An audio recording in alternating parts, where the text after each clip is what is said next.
Hello, and welcome to Praxis and Theodicy. Today, we're going to be talking about empathy. It's been a strange but impacting discussion lately among American Christians, and there's a lot to cover. Here's a good starting point. A tweet from James White states, "When you start with man as image-bearing creature of God, you can understand why sympathy is good, but empathy is sinful. Do not surrender your mind to the sinful emotional responses of others."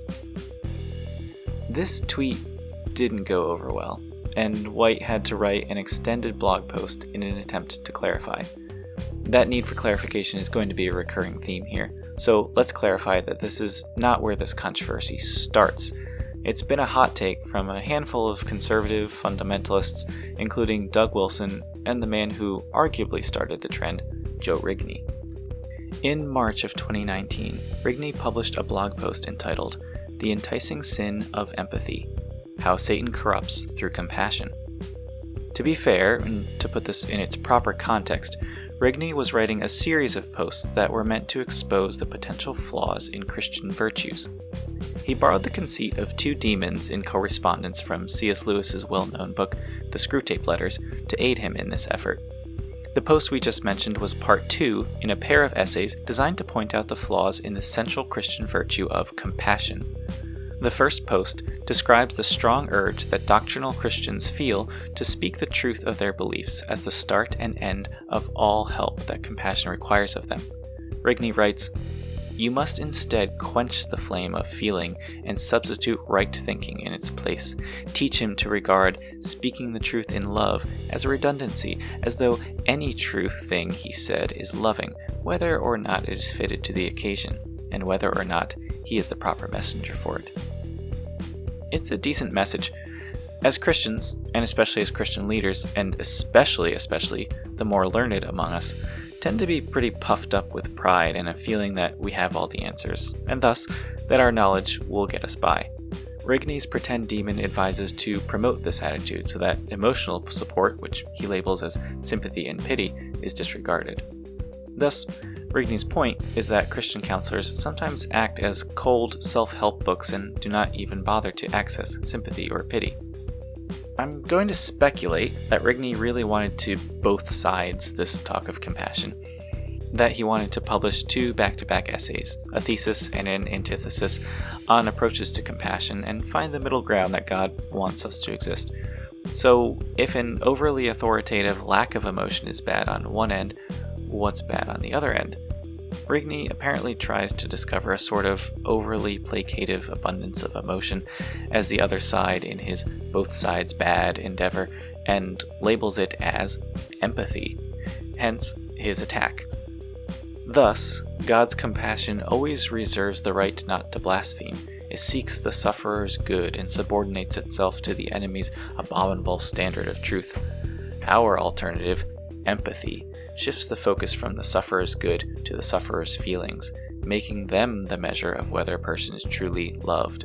We teach the humans that unless they subordinate their feelings entirely to the misery, pain, sorrow, and even sin and unbelief of the afflicted, they are not loving them. We're going to take a sidebar here and throw out a few definitions, because I suspect some people's first instinct might be that this is going to boil down to semantics, and that Joe Rigney is just using words in a way that no one else uses them to assist him in building up a straw man to take down. And that's very likely part of it. In fact, we'll see more of that exact thing.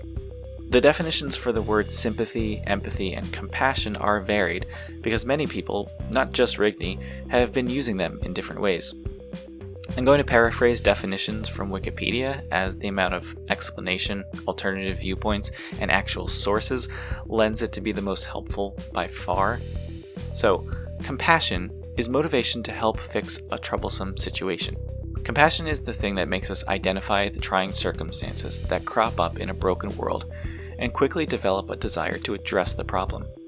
Compassion is agnostic in its ability to help and in its method of helping. In other words, you might be very driven to help due to your compassion, but your methods are ineffective or even make the situation worse. An easy way for this to happen is your method lacking any sort of sympathy. Sympathy is understanding another person's point of view. Sympathy is the process of understanding a point of view other than your own, especially the thoughts and feelings of someone who is experiencing hardship. Sympathy is a key component of compassion because it informs the desire to help and fix a situation by including the point of view of the victim, which helps to combat prejudice from a would-be Good Samaritan. Sympathy allows one to enter a situation without judgment by considering that our point of view is not the only one that needs to be considered. So this leads to the question, what is empathy? Empathy is the capacity to feel and understand another person's point of view. In other words, empathy is the attribute which enables us to practice sympathy. Much like upper body strength is the attribute that enables us to lift a heavy package in a warehouse, empathy is something that enables you to practice sympathy effectively. You can try to practice sympathy without empathy, but just like lifting a heavy load without strength, you're going to perform very poorly and probably hurt yourself and others along the way. Just because empathy is an attribute doesn't mean that it's fixed. You can work out and exercise your body to build the upper body strength it takes to be able to lift heavy loads. In the same way, we can practice exercises that will build up our empathy. In his recent video, Are Politics More Important Than Friendships?, Jose lists some helpful empathy exercises, such as writing a narrative from the point of view of someone who holds different beliefs. You can tell from these 3 definitions that each is necessary for the effective execution of the others. Without sufficient empathy, you'll be unlikely to be properly able to be sympathetic to someone else, and will likely remain fixed in your own mindset with your own prejudices. And without that sympathy to inform your compassion, your urge to help might be self-defeating and cause more harm than good. So compassion without sympathy is dangerous, and sympathy without empathy is ineffective. If I speak with the tongues of men and of angels, but have not love, I am a noisy gong or a clanging cymbal. And if I have prophetic powers and understand all mysteries and all knowledge, and if I have all faith so as to move mountains, but have not love, I am no one. If I give away all that I have, and if I deliver up my body to be burned, but have not love, I gain nothing. So with these definitions, let's go back to Rigney, Wilson, and White and their crusade against empathy. Why exactly are they calling empathy a sin? The answer to this question is constantly shifting and never ever has a clear focus, and much of it comes down to semantics, a point that these men at one moment embrace and the next deny. Inevitably, after each piece of media is put out decrying the sin of empathy in a safe space of 1 or 2 of these men, the amount of blowback forces a blog post or lengthy Twitter thread to proceed to clarify, and each attempt at clarity muddies the issue further and further. At times, Doug Wilson has viciously defended the fact that words matter and that the word empathy is a word descriptive of a sin. So words and their connotations matter, which includes words like sin and empathy. At other times, he reminds us that words and their meanings don't matter, only the concepts that are behind them. And I don't think that anybody really cares if in the process the words sympathy and empathy get treated as synonyms. In such circumstances, they probably are synonyms. And whether or not anybody else cares, I sure don't. I don't care because I'm not quibbling about words. Tomato, tomato. Joe did try to lasso in some support and expand on his thoughts in a Twitter thread, something that Wilson lambasted him for. The reason I brought any of this up is that I would like to point out that Joe has in every respect approached these sorts of issues with just the sort of poise and comportment that people have so ardently wished that I would see fit at some point to adopt. And a fat lot of good it did him, right? Did Joe's spirit of sweet reason stop the wokenistas from descending upon him with wild shouts of alarm? Nay, it did not. In some attempts to clarify why they think that empathy is a sin, they insist that empathy withholds judgment, which is bad because judgment is how we carry the truth into situations like this. For example, a tweet from Joe Rigney says, "Note that empathy withholds judgment. As a result, empathy as frequently practiced is untethered from truth and ungoverned by reason. It finds itself at the mercy of the sufferer's feelings and easily loses sight of the sufferer's true and lasting good." At other times, they will tell you that empathy is bad because feeling for someone is instantly making a judgment and we need to withhold our judgment and thus our feelings for someone in order to seek clarity and truth. This is why there are numerous situations, especially when accusations of racism and abuse are involved, when empathy is demanded from us and we must refuse to give it. Why? Precisely because we don't trust our judgment. We withhold judgment because we don't have the facts yet. We know we don't have the facts yet. Inevitably, in each of these attempts to clarify, it's clear that they are attempting to respond to a modern conversation that seeks to explain two differing ways of condescending into broken situations, and that conversation mostly uses the terms sympathy and empathy. The first to denote an imperfect, clumsy way of dealing with hurt, and the second to explain a more holistic approach. The source of the conversation they are reacting to is from Brené Brown and her talk on the power of vulnerability. In this talk, Brené uses sympathy to describe the incomplete, incompetent, and uncaring way of responding to injustice. In a literal reading of the words, she's describing a response which has neither sympathy nor empathy, or, at most, a weak attempt at sympathy from someone lacking in empathy. The reason this conversation can happen is because, while sympathy is quite an old word, empathy is more modern, and has experienced more fluidity in its use and meaning. Brené's picture of the two responses to suffering is very helpful. Maybe she butchers the word sympathy when she does it, but not without reason. What she is describing when she says sympathy is sympathy without empathy. That is, lifting a box without upper body strength. It's not sympathy at all, and that's the point. It's worth listening to Brené's entire talk, but here's the main point she makes, the definitions that spark the conversation. So what is empathy, and why is it very different than sympathy? How many of you think about empathy and sympathy as very different things? Empathy is feeling with people.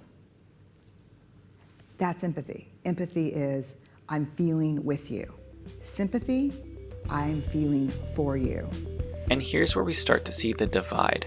Joe and Wilson have both acknowledged that the modern construct of empathy they are combating is defined in Brown's talk, but they don't actually engage with those definitions. Joe's article conflates compassion and sympathy in order to contrast it with its evil version of empathy, but gives this head-scratchingly distorted straw man definition. Sympathy is feeling with someone. Empathy is feeling in someone. The response was to knowingly engage in equal and opposite wordplay, this time more insidiously. At once, they will admit that they are responding to Brené's definitions of sympathy and empathy, while at the next moment, they will make up their own incredibly strawmanned definitions like empathy is suffering in someone. You'll notice that both sides are claiming that their preferred word is defined by suffering with someone. Joe claims this as the definition of compassion or sympathy. Brené claims this as the definition of empathy. So, if the anti-empathy squad isn't using the actual useful definitions of empathy, and they aren't even using the definitions they claim to be responding to, it's pretty clear they're making up their own definitions. And you can spend a while sifting through their work and constructing these definitions. It's mostly time spent building a straw man, but they did put the time in. Their main critique is that the thing they are defining as empathy makes you lose something, or at least lose touch with something. Maybe something like doctrine or sound judgment. But none of it holds up. Are there people who are lacking in a significant strength to carry out discipleship? Sure. Does lacking in one thing come because you have too much of another? Not at all. You might as well claim that the problem with my cookie recipe is that I use sugar, which I shouldn't have done, when in fact the problem was that I put the right amount of sugar in, I just forgot to include flour. If someone is lacking in doctrine, their problem isn't that they employed empathy, it's that they lack doctrine. Sure, lacking doctrine is a problem, but blaming that problem on a genuine Christian virtue is the definition of throwing the baby out with the bathwater. But even when they bring it to the gospel, they waffle about semantics. The Bible talks about sympathy because it's written in Greek, and the word we derive sympathy from is present there. The Bible doesn't talk about empathy because the ancient Greek word we derive empathy from has a completely different meaning than the modern word empathy, but they'll still use this as a point in their favor. And speaking of the gospel, it's high time we brought it there too. The three critics of empathy you've heard from, Rigney, Wilson, and White, are all gospel ministers in one or more ways, so it's not just fair play to bring it back to that, but crucial that it happens. The story of the Bible is that of a creator God, Yahweh, building a covenantal relationship with humanity. This relationship is, by necessity of its beauty and perfection, a two-way thing. Neither party can force the relationship to be their own way, or it ceases to be a relationship. Humanity, as told in the Bible, has a long history of not doing a great job at joining Yahweh in covenantal relationship. God is the creator, he's a higher being, and humans are preoccupied with their physical existence in the here and now.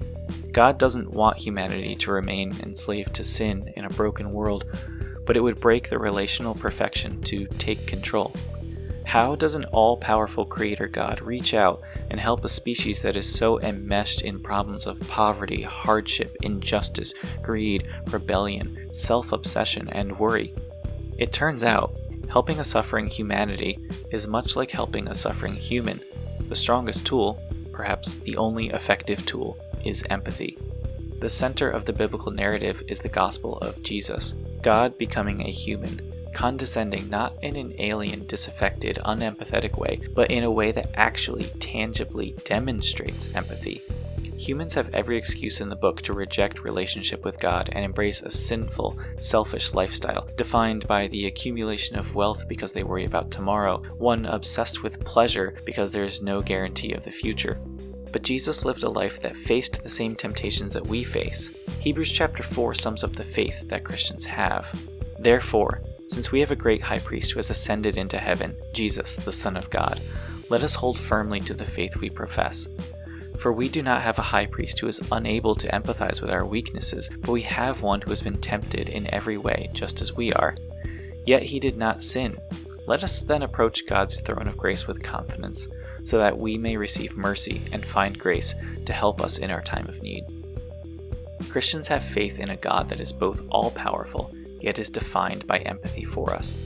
This story tells us about God, that he is defined by empathy. But it also tells us something important about humanity. Why did God send the incarnate Jesus Christ? And why did Jesus have to die? Well, one reason is that humans respond to empathy. The death of Jesus was an act of atonement that allows humans anywhere and everywhere to see and respond to the relationship offered by their Creator. The third thing the gospel teaches us is about Christians, that is, about those who seek to embrace the relationship offered through Christ's atonement. This is a theme throughout the Bible too, that we are to be imitators of God. This has always been true, after all, we were made in his likeness. But Jesus' life and ministry serves as an example to us. Ephesians 5:1-2 says, "Follow God's example, therefore, as dearly loved children, and walk in the way of love, just as Christ loved us, and gave himself up for us as a fragrant offering and sacrifice to God." And what does Christian love look like? Well, it looks a lot like what we read in modern descriptions of the word empathy, as opposed to modern understanding of a lesser form of sympathy without empathy. Love, as defined in the Bible for Christians, can be found by going back to that passage from Corinthians. Love is patient and kind. Love does not envy or boast. It is not arrogant or rude. It does not insist on its own way. It is not irritable or resentful. It does not rejoice at injustice, but celebrates the truth. Love puts up with anything, believes all things, expects the good in all things, and stands firm in everything. If Jesus is literally the physical embodiment of the ultimate act of empathy, then there's no way we can imitate him without embracing empathy as a core component of our lives. We need look no further than the ministry of Jesus, spending time with the marginalized of his society, and speaking harsh truth to the powerful who had ceased to have a mind for the poor. If we, as a race, are called to imitate God, what better way than to build relationships with each other that are founded on love, mutual aid, on Christian compassion, which is defined by determined sympathy, which is strengthened by robust empathy.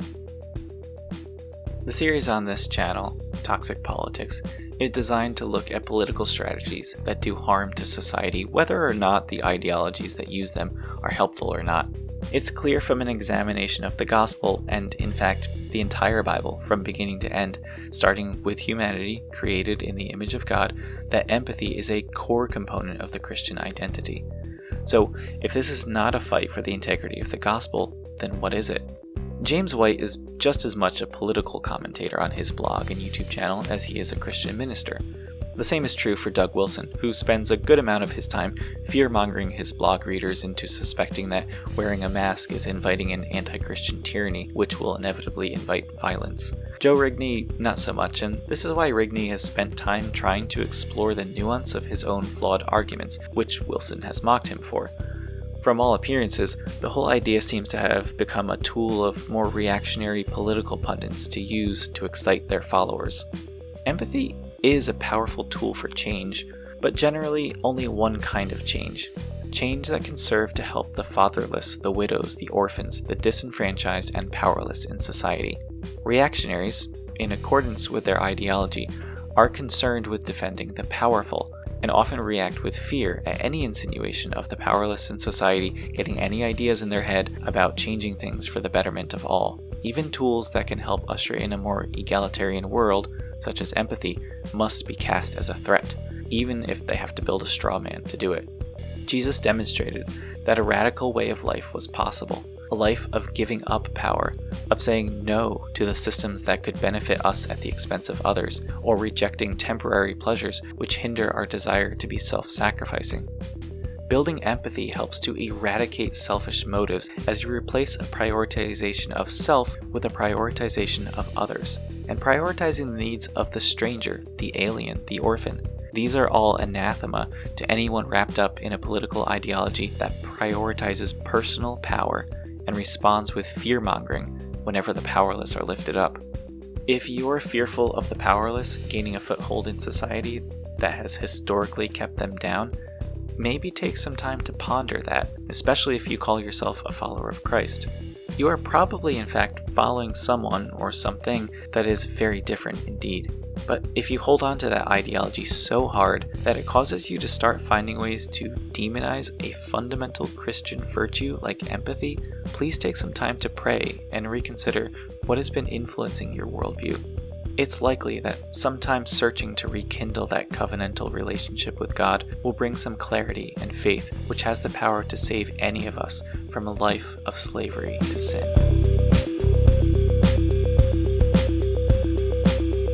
This video has been in the works for a while, and that's largely my own fault.